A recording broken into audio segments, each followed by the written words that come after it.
Hello and welcome to the World Wanderers podcast, your source for travel stories, travel destinations, and travel philosophy. I'm Amanda. I'm Ryan. And we're your hosts.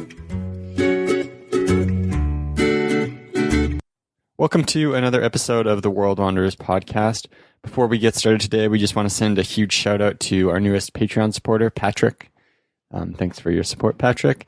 If you guys are interested in supporting the show, you can go to patreon.com/theworldwanderers and find out the kind of cool stuff you can get back as a supporter of the World Wanderers. And now on to the content of today's episode. And this week on the podcast, we're super excited to be joined by Jill Niemann, who more commonly goes by JourneyJill. And Jill is the founder and host of the Conscious Travel Summit, which I have had the pleasure of being a part of. She interviewed me, and it was super, super fun to be interviewed by her. And I wanted to interview her to chat a little bit more about her travel story. Jill has recently just reached 70 countries. She has a really interesting backstory of being inspired to travel, catching the travel bug, spending a number of years working and traveling, and then realizing that what she was doing was not really how she wanted to be living her life. And so recently in the last year, she started her own business around travel. And now this is the first year of the Conscious Travel Summit, which is how I got connected with her. So we're super excited to be joined by Jill, and you'll learn a little bit more about her story as well as the summit in this episode of the show. So without further ado, here's Jill. We're joined today on the podcast by JourneyJill, and Jill is here to share a little bit about her travel story and then how travel has changed her life for the better. And she's here joining us from Arizona. So welcome to the podcast, Jill. Thanks, Amanda. It's a pleasure to be here. I'm happy to participate. Yeah, we're excited to be chatting with you. I loved chatting with you a couple weeks ago, and I'm excited that you're going to be the one that's doing most of the talking today. Yeah, it was so fun interviewing you the other day. And now the table has turned. Yeah, so we thought that a good place to start would be to back up a number of years and kind of talk about what first inspired you to travel. Yeah, okay, that's a great place to start. I've got a really good story. I was a sophomore in college, and my dad called me and he said, "What are you doing for spring break?" And I said, "Oh, well, some of our friends we're getting a condo in Rocky Point, which is really close to here to Phoenix, Arizona." And, it was a really common thing to just go down to Mexico and, spend some time. And he's like, "Well, I was thinking that you might want to go visit your cousin." And I'm like, "Well, Dad, which cousin?" He's like, "Cassie." And like my jaw dropped. I knew that she was studying architecture abroad in Paris. And he said, "I'll give you my frequent flyer miles and you can, go over there." And so I did. Fortunately, I had some savings, and it was a great opportunity to experience Europe. She actually had a long weekend while I was there. So I flew into Paris, and then we also got to go to Venice for the weekend. And those two places, France and Italy, experiencing just a little glimpse of those for that week, for that spring break, it completely changed me. And I was like, oh my goodness, there is a whole other world out there. And that just sparked this desire to explore. And then the next year I found a study abroad program in Spain. And like before I was going to the program, I traveled through a bunch of countries and then stayed after the program and traveled and did like 12 countries in Europe during that trip. And then the rest is history on to now I've been to 70 countries, but that was really kind of how it got sparked. Yeah, I love that story. I think that we can both relate to that. I think that Mexico and the US is kind of the first places that we traveled as Canadians, but then going to Europe and being like, whoa, this place is so different from where I grew up. Yeah. And then it got better. So after I did Europe, I did Central America and South America. And then I decided 10 years ago to do a trip around the world. And I basically just kind of like took out a world map and was looking at places that would logistically make sense for me to stop. And I really, my whole goal was to learn as much as I could about different cultures and religions and traditions and economies, and really just try to educate myself on what our world really was. So I went to a lot of places that people are like, whoa, you went there? And, but I felt like that whole experience was so rich, and a lot of, like, while I did choose some of the places ahead of time, I, obviously ended up, going to a lot of other places while I was on the journey. And it was my trip of a lifetime. Yeah. So what are some of those places that people were kind of surprised you were going to on that trip? I think at that time there hadn't been as much travel within Southeast Asia amongst some of my friends. So places like Malaysia, which I know you guys were recently in, and then Laos, and some of the places like Thailand is more common, but some folks haven't been to the Vietnam and Cambodia and whatnot. But then also in Africa, I think, is where I really turned heads when I went to Ethiopia and Kenya. I tried to go across land from Kenya from Ethiopia to Kenya, and was not successful and had to go back and fly, which was a really interesting story. But I think some more of the Africa places, people were like, whoa. Yeah, definitely. I mean, even Asia too. I'm assuming it's only like as time goes on and more people go there, it becomes like, oh, you can go there safely. But I know for us, when we went in 2011, we had a couple friends who had been, which made us think, okay, we're going to be fine. But even in my head, it was like going to Vietnam, going to Cambodia. That seemed fairly sketchy. Yeah. It's funny about those two places in particular was, for anybody that's made that trek or those that are interested in it, it's like I started in Vietnam and went to the American War Remembrance Museum, which really moved me, left me really questioning our history, and was very tragic, and I was really emotional for me, but it was a little bit of a wake-up call, if you will. And then I did a land trip over to Cambodia and went and visited the killing fields. So it was like back to back, like really, really intense experiences.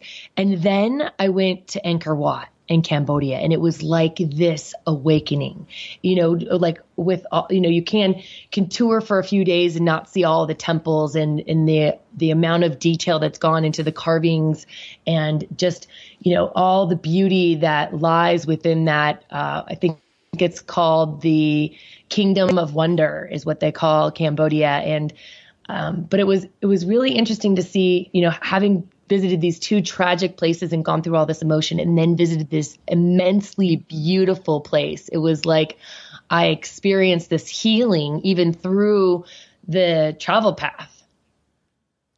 Yeah, we did that, but the opposite direction. I feel like the direction you did was probably better. As we started with Angkor Wat, and we're like, wow, Cambodia is amazing. This is so incredible. And then we went to Phnom Penh and did the killing fields. And I was like, why have I never heard about this? Like, why did I not learn about this in school? I had no idea that, an entire generation of people essentially was killed. Yeah, I agree. I felt robbed of knowledge. I didn't know that much about that either before I got there. And I mean, for those people that are like tuning in and wondering what it's like there, it's like a memorial to the folks that had been killed. And there's like this sculpture of the bones that were left there. And I had visited right after it had rained. And so there was stuff coming up from the ground that had been, stuck into the ground that was showing up since it had rained so much. And so there was like clothes and, it was really intense. Yeah, definitely. That's a powerful experience. Had you gone back, so you traveled during college, when you came out of college, were you kind of What was your mindset? Was it, I'm going to go explore the world, I'm going to make my life around travel? Or was it kind of, I'm going to get a standard career, and then traveling was kind of something that you just couldn't like shake out of your head? That's a great question. So I was definitely vested into travel. And I was fortunate enough, the gig that I had gotten, I graduated in May and we didn't start until July. So I had a couple months and I went down and I studied in Costa Rica. I studied Spanish in a few different places throughout the country, and then also traveled to Panama and to Nicaragua. And then I came back and I started in this program. And I was really fortunate to get a job that offered 5 weeks of vacation. And that was like one of the main reasons why I took this particular job, was because it had so much vacation. And so I would maximize my vacations. Like I wouldn't take any vacation, and then all of a sudden I'd take like a month off and go on a big trip. And so I did that for a couple years. And then I master planned this trip around the world. So I graduated in 2000 and, I think 2004. And then I went on this trip in 2007. So I might have graduated in 2003. I'm confused. But so I worked for like 3 or 4 years, and then I took a 6-month leave. And that was the way I was able to do it and still keep my job, was like taking a personal leave. So it was kind of like a sabbatical, where my job, I was like still considered to be an employee, but was taking a long-term personal leave, and then went on that trip around the world. Awesome. Yeah. When you were taking sort of your 1 month to 5 weeks off in one go, do you feel like it was giving you like kind of like meeting your need for travel, I guess you could say? I thought it gave me something to look forward to. I'm kind of like one of those folks that like operates. I wish I was a little bit more operating in the present, but a lot of times I'm like operating in the what do I have to look forward to? And so it gave me that excitement of I've got something coming up, and then I got to experience something. But after I went on that trip around the world, I came back with like a clear, very, very clear, I want to get a job that pays me to travel the world. Like I actually even was telling people that. And then at the time I was living in Phoenix before I took the trip, and I had put in for a transfer to work out of San Francisco. And so when I came back, I moved to San Francisco. And part of the reason why I chose that city was because it is more diverse and there's more offerings. And, even though I wasn't traveling and I was working in a city, it was like there was so much going on that it kind of felt like I was traveling, because I got to explore all the different entertainment and different, shows and different neighborhoods. You can go to Little Italy and Chinatown, and it's almost, it's like the second best to actually going to Italy and China, I guess. But once I had said that I wanted a job that was going to pay me to travel, shortly after, my company acquired another company that had this whole international department.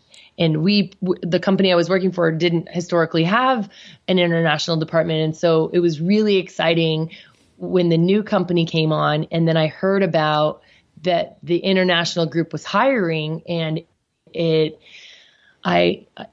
was like water cooler talk. One of my friends said, "Oh yeah, the international group is hiring." And they put me in contact with the hiring manager. And the next day I had an interview, and on the interview, she offered me the job on the spot, and then I got the job. And so for the last several years of my career, I guess the last half of the career, actually, I was in the international group and had the opportunity to do business in 22 different countries. Oh, cool. Wow, that's amazing. Do you mind if we ask more about what you were doing when you were traveling and working? Sure. Yeah. So it's been an interesting transition. For a long time, I think I've been kind of guarding what I did, because I felt a lot of people judged me for what I did for a living. And so I didn't really like to talk about it. But now that I'm doing what I love, I'm happy to tell you all about it. So I was working for Wells Fargo Bank, and I was in the international banking group. I started out with them out of college in a internal audit, rotational and development program. And so I did operational auditing. So a lot of people, when they hear the words auditing, they think the IRS or numbers, but I actually did more process flow. Yeah. Yeah. So, I mean, so you can imagine being a college student or just like graduating, and then like people are like, oh, what are you going to do? And you're like, I'm going to be an auditor. And like people's reaction to that was, it was really, really tough for me. So for pretty much the whole 13 years of my career, I mean, the job title changed slightly from audit to risk to compliance, to a number of different things, but it was always not sexy. It was never really something that you wanted to tell people that you did or that people really enjoyed talking about. But for those people that might know what I am talking about, it's actually, I think, what helps keep the integrity of a lot of companies. And I was actually really proud of the work that I was doing internally. I felt like I was helping keep the ethics, and I felt, especially some of the more recent roles that I had, where I was working with the Consumer Financial Protection Bureau and helping ensure that like all of the consumer rights were protected. Elizabeth Warren had come out with that new bureau, and there was a lot of new regulations, and I was helping making sure that like all of the regulations were implemented and being followed appropriately. And that was when I felt like I was helping the cause versus, I really struggled talking about that I was in banking, especially I don't know how familiar you guys are with the Occupy movement, but I had friends camped outside of my office in San Francisco, protesting banking, where I'm like trying to go to work. So it was challenging. Yeah, that would. Yeah, we're both familiar with it. Not, obviously, neither of us have any negative associations with banking. But yeah, there'd be interesting moments, like you're like on the street and you see some friends who are like protesting, and they're like, "Oh, hey, you came down." And you're like, "Yeah, I'm just going to work." Don't mind me. I've always been fascinated with people who work internationally, just to kind of imagine like what life is like in some of these places. For example, when we were in Fujiyoshida, which is the town right by Mount Fuji, I was talking to a guy who was at our hostel, and he actually worked for a French company that did business in Bangkok and Yangon. So he split his time between Myanmar and Thailand. I think they were a company that sold natural flavors. And it was just like, it's interesting to me imagine, like, oh, what is his life like in Yangon? Because it's such a foreign place, and he's there, he's European, and just kind of making his life work there. When you were doing jobs in these other places, was it the type of thing where like you show up for a month to do a full audit of a company, or just kind of like in and out where you don't actually get to settle into a city in a country? I had a couple opportunities to do both. So most of the travel was more of the in and out, but I would always try to at least have a day or two to be able to cruise around and check things out. But I did a volunteer leave opportunity in Colombia, which was so I was paid to volunteer, which was an interesting program, but it was really, really cool. And so I had an apartment in Bogota for 6 weeks. And then on another assignment, I was helping our Argentina office with some of their files, some of the customers. So specifically for that role, I was a regional risk officer, and I covered South America and the Caribbean. And my role was in that role, it was all focused around anti-money laundering. So I'm a certified anti-money laundering specialist. And so our customers were banks in other countries. And so it was all this correspondent banking. So anytime any bank, any business that wants to perform business internationally in US dollars, they have to, send the money through a bank, and then it goes through an intermediary, a US financial institution, to be able to process the dollars and send them. And so for us to be the intermediary bank and transfer the funds, we have to have an understanding of where that money comes from. And there's a lot of regulations associated with it around anti-money laundering. And Argentina in particular is extremely high risk. So part of the role was to know about what's going on in the politics and what's going on in the country, and understanding, the economy and all of that, because then you had to understand whether they were even enforcing some of the regulations and the laws. So I had to be in Buenos Aires for a month, helping them really assess their customer relationships. And that was intense. Yeah, that sounds fascinating. Yeah, we were in Argentina in 2014, and it was definitely crazy stuff was happening with the currency and the US dollar and all this stuff. Bring US dollars in, trade on the street, but don't trade in the wrong place because that'll really be bad. All this stuff. And I was like, holy man, I've never been anywhere where that's, going on. Like, that's never happened in Canada. Or at least not during my life. Yeah, no, they definitely were an extreme case for what's been going on in the banking sector, for sure. Yeah, but I have been to Argentina a few times, and my favorite time was going with my mom and my best friend and her mom, and we went kind of on a tour where we went to Buenos Aires and we went up to the waterfalls, and we also went over to Patagonia, and that was like a 2-week long kind of tour, and where we got to experience things. I think it's always a little bit different when you're working. Yeah. Yeah, I actually just wanted to ask about that, because I think that anyone who's kind of caught the travel bug, who's gone on a trip and experienced something that kind of ignites something in them, feels this desire to either work and travel or get a job where they can travel more. And I'm curious your experiences of, going on these trips where you weren't working versus what it was like to go on these trips and have to do work, but still want to explore.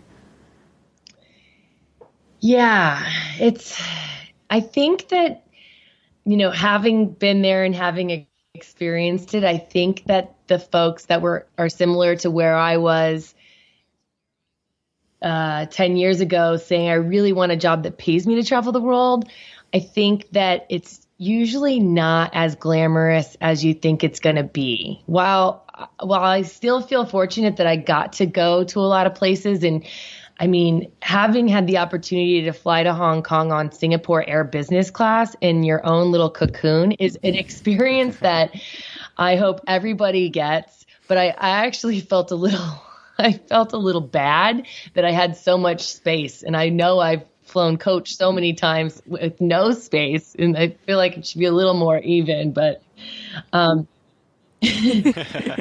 while those, yeah, I wouldn't mind that experience. Yeah, while that was cool, it was, it wasn't as cool as when I was able to go on a trip and not have to worry about working. Yeah, definitely. So when you plan a trip for yourself, what's your preferred way of traveling? My new thing is intentional, purpose-driven travel.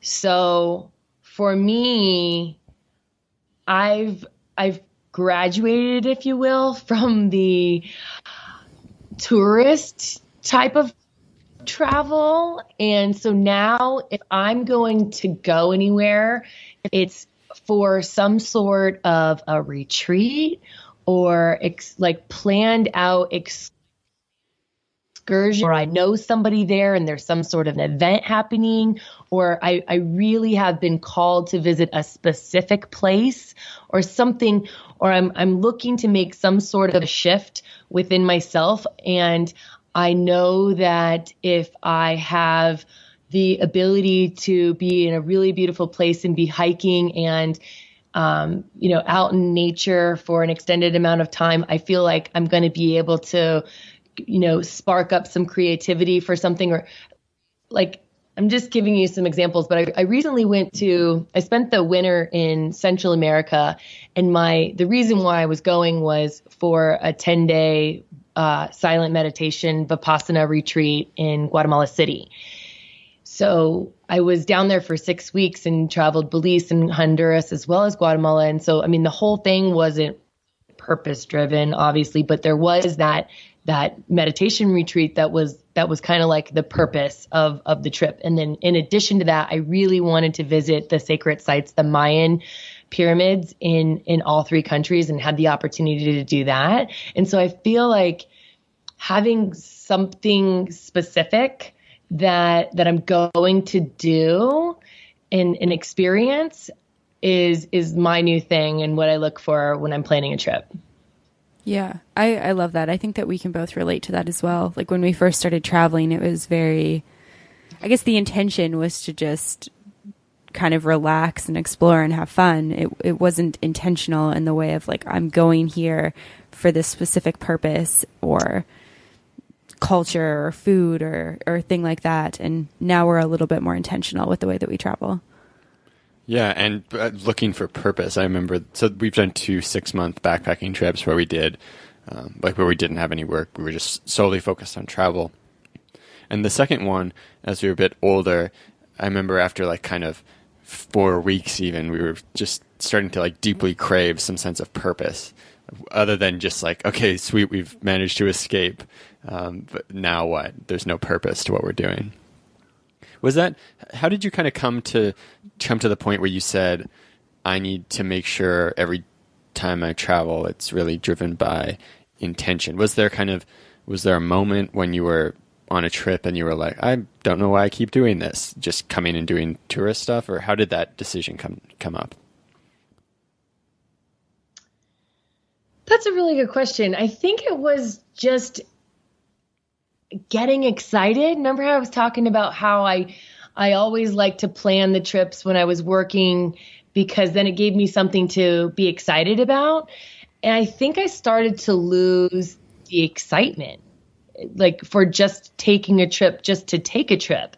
And I figured out, so part of, I'm trying to think of like when this really sparked, but so last year when I decided to leave my banking career, I had a friend who was telling me that she was moving to Barcelona. And I was like, oh, wow, I can't believe you're moving to Barcelona. I love Barcelona. And she's like, come with me, manage my band and book us out a summer European tour. And I kept going back to my cubicle thinking about what my life would be like doing that. And I couldn't stop thinking about it. And I think that, being given the opportunity to apply myself in a different capacity. And then also I master planned this tour, and we did 8 gigs in 6 different countries. And it gave me like the purpose for the travel. While I had already been to most of those countries, I did get to check out a couple new ones. I really liked Sweden and Denmark, but most of the other countries I had already been to. But having that purpose, like having that role of being a part of being able to create something that's going to bring joy to other people, really, really resonated with me and really got me excited. And I think that was a turning point for me, because then after the tour, I got an apartment in Barcelona for a couple of months, and I was just kind of kicking back, like figuring out what I wanted to do next. I decided to quit my job, and I was like on a mission to do something that I was passionate about. And I love travel. I love it more than anything. And I was trying to figure out what I could do. And I know we're going to get into that a little bit more, but I think that was like the turning point for me, having the experience of having a purpose for that trip, and also helping other people travel and like coordinate it and organize it and whatnot. It was so fulfilling for me. And I think that was the turning point for me. Like, I was invited to go to a couple other countries, and I was like, I'm just going to chill here. And I was like really just trying to dig deeper into what my purpose was. And so now I think a lot of us are searching for what our calling or what our purpose is. But then I think just on a more day-to-day travel, trip by trip, figuring out, well, what's actually the purpose of this trip? What's the intention I want to set? Similar to, I know you guys are also involved in yoga. A lot of times, before you start a yoga practice, it's like, okay, what's the intention I want to set for this practice today? Yeah, I love that you brought that up, because that's something that I've tried to apply to all areas of my life. Like, I recognized as a practitioner and as a yoga teacher, it's like something I was encouraging students to do. It's something I always do, is set some sort of intention before I practice. And I was like, why don't I do this in other areas of my life? And not just travel. It's like anything that you do, like going for coffee with a friend, going out for dinner, going to hang out with somebody new in a new city. It's like, what's the intention behind this? Like, what do I want to get out of it? Yeah, exactly. And so you were working, and did you quit your job to go to Barcelona, or had you been thinking about quitting your job for a while at that point?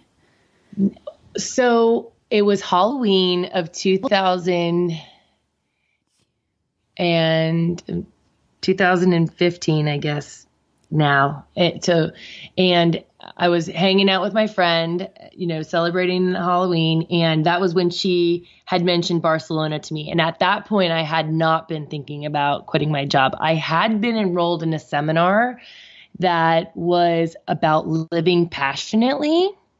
And I had made a commitment just shortly before this, before she had mentioned it to me. I had made a commitment in the seminar. It was like a weekly seminar to do something that I was passionate about. Now, what that was going to look like, I didn't know, but I was really concerned about dating at the time and not really having confidence, because most of the dates start off with, so what do you do? And my response to that was always not. I didn't have a lot of confidence around talking about it. And I felt like it was really a big concern for dating. And so in the seminar, I had made this commitment to doing something that I was passionate about, at least having some sort of a response to that "what do you do?" question, so that I had something that really I was like fired up about, that I could tell people that I was doing, whatever that might look like. And I wasn't sure that was going to mean, changing my job, but I was kind of setting that intention of identifying something that I was working on that I would feel really passionate about talking to others about. Yeah, I can relate to that completely. We had a period of time it was basically 2 years where we kind of started our careers. We had been to business school. We were just like, this is the thing you do. Like, now we get like corporate jobs. And that question, I dreaded that question when people are like, what do you do? And I'm like, oh, I do bookkeeping at a company, I just had, I guess I kind of felt like, I don't know. I feel like it's ashamed is a weird word to use there, but just not excited. And I kind of felt like, is this really what I do? It's like me realizing like, that's what I do all day. I should be doing something more meaningful and like something I care about. And like, I wish I could have something where I was like, this is what I do. I'm excited about it. So I can really relate to that. Yeah. And I think a lot of people can. I think a lot of us are like, is this grind enough? I think a lot of people are like, am I only living to work?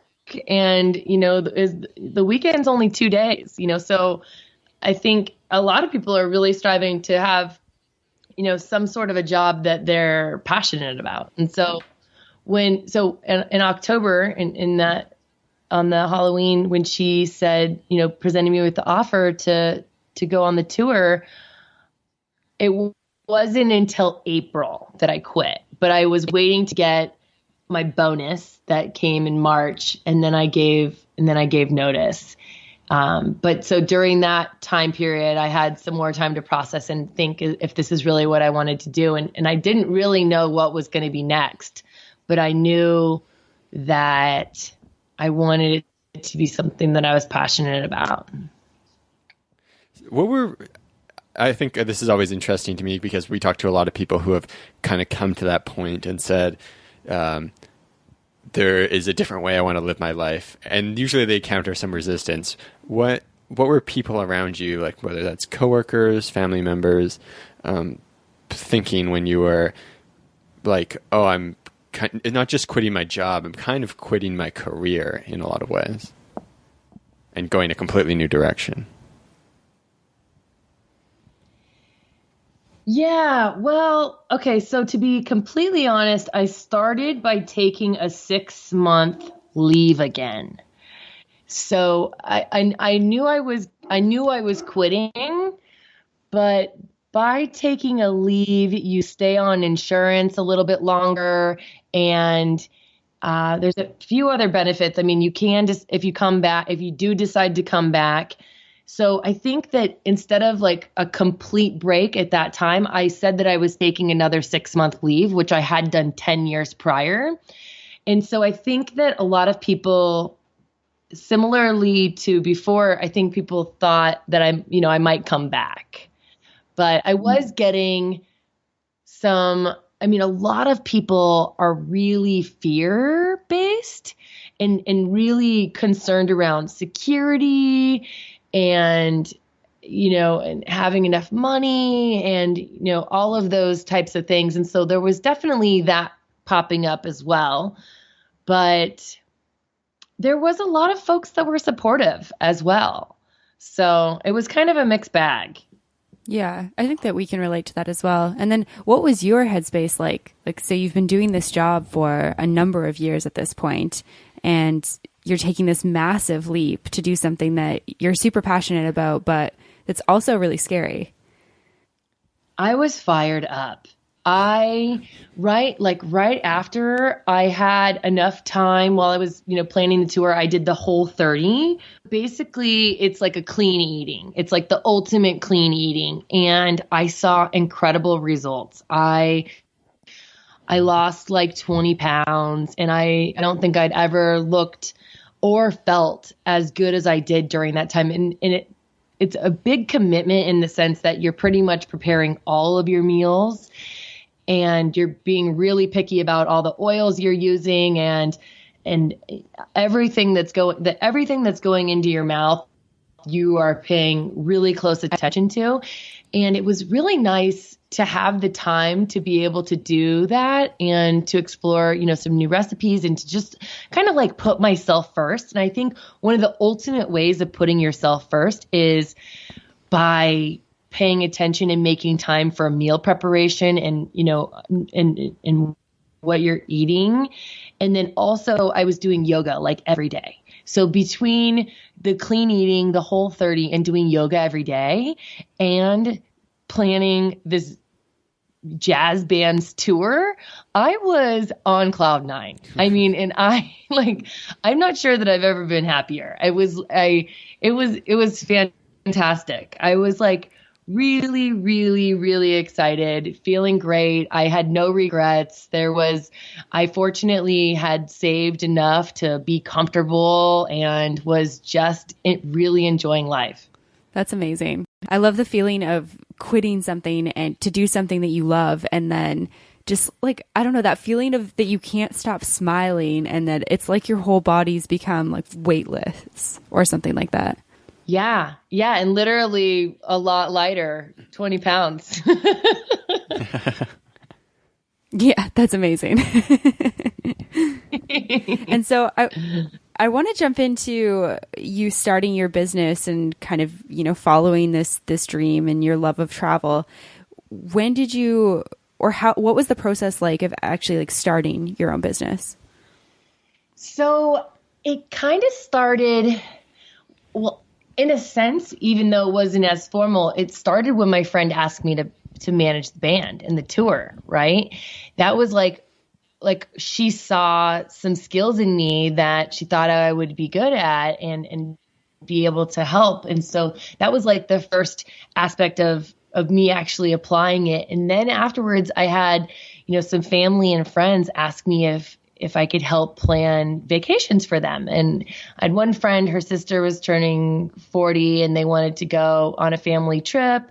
And then my parents actually went on a trip to Tahiti, New Zealand, and Australia. And I just started to have people coming to me and asking me if I could help them plan their vacations. And so it actually naturally, like, I started my business before I actually started the business, like way before I got an LLC and a bank account and, a website and all that stuff. So it was kind of a natural progression into helping other people travel. And it really fires me up around like being given the opportunity to like brainstorm with people on what they're looking for and kind of like where I'm at with the whole setting of an intention and a purpose, like trying to uncover what they might be like, the type of experience that they might be looking for, and then being able to brainstorm with them off of options that I think are places that might help deliver that for them or provide them with some sort of an incredible experience. So that was like the first, starting with the vacation planning and whatnot. And then I've gone on a few retreats that really, really made some like significant impacts in me and how I am experiencing the world. And so I felt really called to this space. And so I started a course on transformational destination retreats. And so I've been working with a number of folks who have great content and want to take their show on the road. So that's still like in the works, but it's just been a natural, I have a lot of the logistics and kind of, the process background and whatnot, and really looking forward to helping people be able to offer an adventure excursion that also has a purpose that folks can like go on and experience another culture and be of service, but then also make some sort of a shift within themselves, some sort of a transformation that they're leaving with, and also be equipped with, how to apply that when they get back home. Yeah, I love that. That's amazing. So at this point, how long has it been since you left your career in banking? 1 year, April 1st, last year. It wasn't an April Fool's joke, but it was my last day. Yeah, that's always an awkward day. I'm actually staying. April Fools. So I'm curious what your perspective at that point was to, like, where at that point did you think you would be today, 1 year later, and how has it differed than expectations? I don't know that I actually had an expectation, but a few months after, so after the tour, when I was in Barcelona for like August and September, I had pretty much told myself that come January, I was going to get serious about starting a business. And I wasn't actually even really sure what that was going to look like, but I had kind of told myself that that was what I was going to do. And then while I was in Barcelona, I was invited to an event that was in November in LA. And I knew I was going back to the States because I was only there on a tourist visa, and you only get 3 months. And so I knew I was going back. And so it was an entrepreneurial conference. And I thought, oh, perfect. And so little did I know that that was going to be the program that I decided to invest into and, get a coach and whatnot to be able to, develop a business. And I know we're going to talk about it, but the summit that I'm hosting and creating. And so it was like everything kind of unfolded at that point. I could like kind of see the future in a sense, and was telling myself to enjoy this time, this transition time, explore and relax and whatnot. But like eventually you're going to have to buckle down and get to business. And I said, come January, that was what I was going to do. And when I had gone to the conference in November, it was a sale for this program that it was a year-long program that kicked off and started in January. So it was perfect. Yeah, I love that. I think that probably both of us can relate to that, but I know myself for sure is like being like, okay, I need to set myself a deadline and be like, yes, I am doing what I want to do. I'm going to start my business on this day. I'm going to do it, because it's easy to kind of just, I don't know, kind of like linger in the in-between, I guess you could say. It's like you're not really working for someone else, and you've kind of got these opportunities that you're working on, but you haven't made it quite official yet. And it feels really good to be like, yes, this is what I'm doing. Yeah, exactly.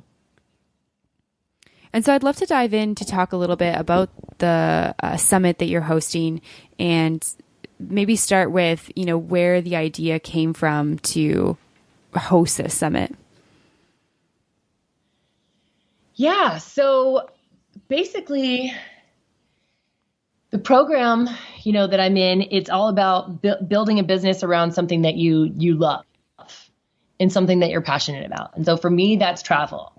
And I'm not only passionate about travel, but I'm also passionate about conscious travel and our shift towards a more conscious and peaceful planet. And how can make an impact? How can I help that? And so the way that it's showing up for me right now is through this summit, which is an online interview video series. And you had to come up with a theme for the summit. And so you start by looking at like, what are your biggest challenges? Like, what were the biggest challenges that you faced? And so for me, when I traveled, it was, first of all, how do I get connected to the local scene? Like everybody wants to travel like a local, go off the beaten path, dive deep into culture. Like, how do you actually do that? And then the second part is, how do you maintain some sort of a health regime? And so like, because a lot of times, if you're on vacation, if you will, folks just like go for it, right? They rage the whole time and then they get sick. But if you're on like a longer term trip, it's like, okay, how do I find balance? Like, how do I like have enough energy for all these excursions and still like, how do I stay healthy ultimately? Like, and how do I, and then the third fold, and that kind of goes into the title, is like, how do I be a little bit of a more responsible traveler? Like the whole sustainability piece is popping up, like the tourism impact, what's actually my footprint causing when I'm traveling? So it's called the Conscious Travel Summit. And then the tagline is your guide to diving deeper into culture and staying fit on your next authentic adventure.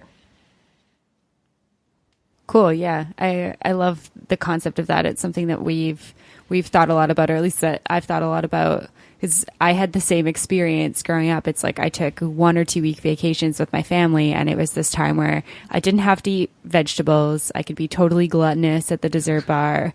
And when we set out to travel, it's like, that's my idea of what you do when you're not at home, is that you have dessert with every meal and you don't have to exercise and all this stuff. And after traveling our first time around, I was like, wow, that's not sustainable at all. I don't feel good doing that long term. Yeah. And we had, like, I think looking back on it, the helpful constraint of having not a lot of money. So we just had to eat buns and deli meat from grocery stores because we were living on like $30 a day. But yeah, I mean, so many people, what they're really craving in their home life is freedom. And so they go off traveling, and it's about removing all the constraints. And then you quickly realize, if you're traveling longer term, that those constraints actually add a lot of value to your life, but they've just got to be self-imposed constraints. And so you can't just go drinking every night and eating all the food you want, or else you're going to get sick and you won't actually be enjoying yourself.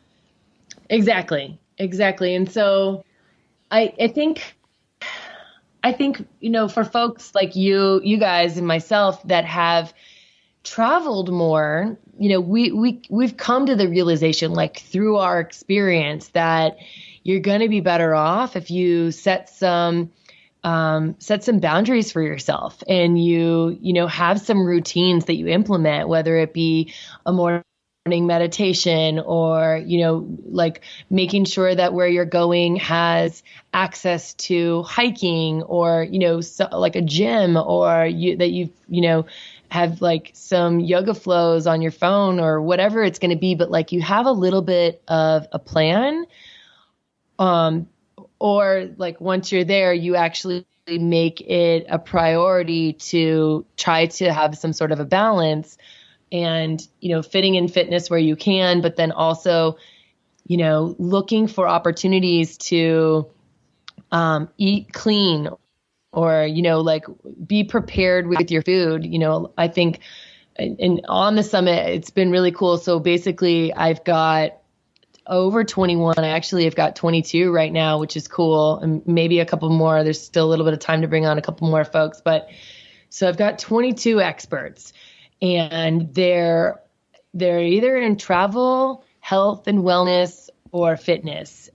And they're all passionate about travel, and they're all talking about their specific strategy on how they travel. And it's been really cool to hear all of their tips and tricks and how they do it, and how they, are maintaining their like vibrant life on the road. And so it's been really cool. And I know, Amanda, we had a great interview that I'm sure all the listeners are going to be really excited to tune in to check that out. Yeah, it was super fun chatting with you.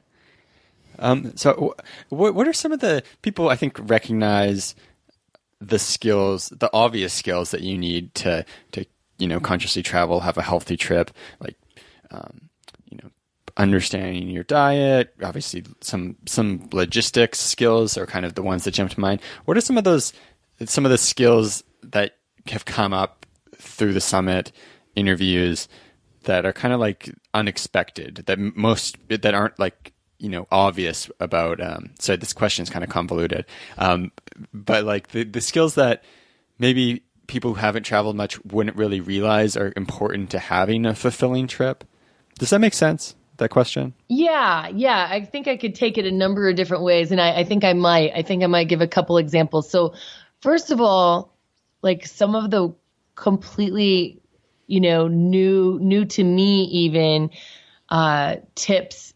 I had the founder of Couchsurfing on, and he was talking, like his whole interview is about body hacking and nutrient testing, and figuring out like what you actually need, what your body actually needs to be at optimal health, and what that looks like for you, and to then bring it with you. So, I mean, he's done like he gives it on the interview, like this site that he did his nutrient testing, and he carries all of these vitamins with him, and also make sure he has fiber, and, gets kind of really specific about like what to make sure you're eating to be, maintaining your optimal health, which I thought that was kind of a really unique one. And then there's been folks that talk about really the importance of doing research ahead of time and really being prepared for your trip and like knowing about the culture and the history and the traditions and all that stuff before you get there so that you're able to connect more with the locals and also like learning some of the language, like and actually what language. So we go over like some language hacks, like what like the best words to know for different places. And I thought that was interesting. I mean, I know we all like, oh yeah, you've got to get the guidebook or you check out some things ahead of time, but we've gone into a lot more detail on like the specific things that would be beneficial for you to do in advance.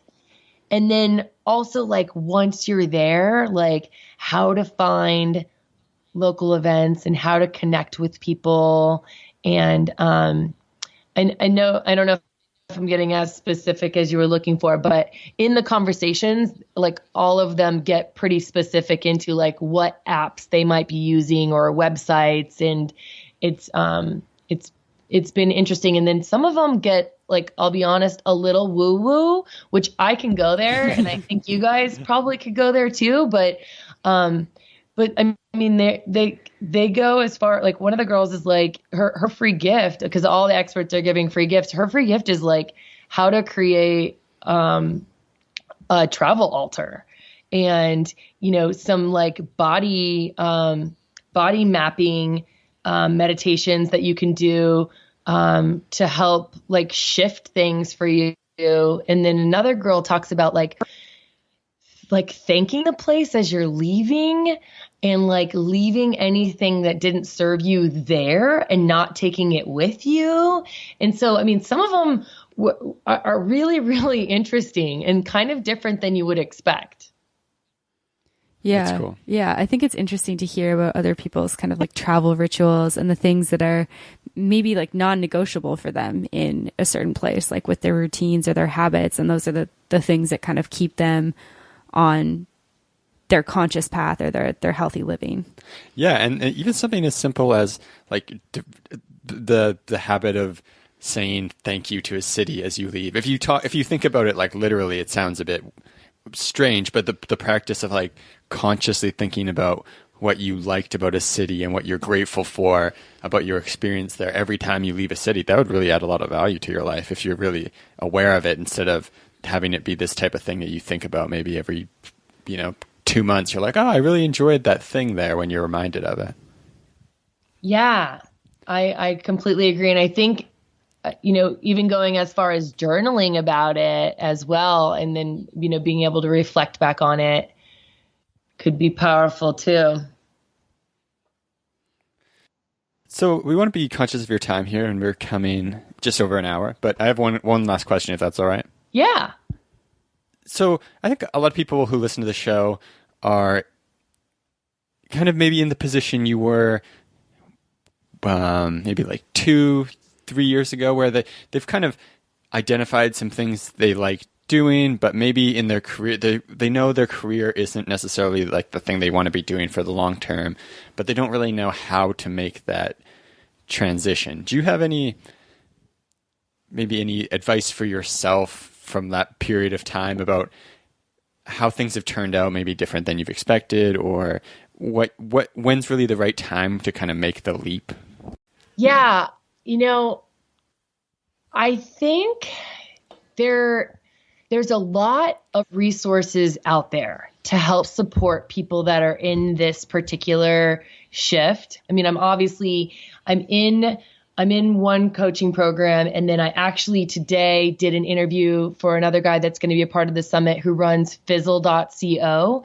And that's all about doing something that you love. It's like a online video training resource. And then I've got this other guy that's participating in the summit, Travis, that runs locationindie.com. And both of those are for folks that are looking it's like community-based groups that are for people that want to work and travel, or like do something that they care about on the road, kind of location independent, and independent living types of stuff. And so I think like tuning into those types of things, I mean, not necessarily those, but I was just trying to give a couple specific examples, and also folks that do have interesting interviews in the summit. But like there's so many different things that are out there that you can start doing even while you're still in your job to help kind of inspire you. And I know that like something that I'm working on with these retreats is like to be able to offer getaways that help spark those types of shifts and help you develop an action plan and help you kind of, dig deeper into what it is that you really want to be doing and where, what you want that to look like and what that might be able to look like, and kind of brainstorming. And so I think for the people that are interested in that, like trying to, call it in. I know that sounds a little generic, but I think I've actually in my car been listening to The Secret, which I mean, that's like level 1 on the whole manifestation and law of attraction stuff. But for anybody that does believe into that kind of stuff, I think if you start to feel the way that you think that you're going to feel once you make that change, then the shift starts to happen and doors will start opening and new resources and new people and all kinds of things will start presenting themselves to you, and it will all line up. And so I think not trying to rush into anything and being open to what might be possible and enjoying the journey is the piece of advice that I would have. Awesome. Yeah, I love that. Yeah.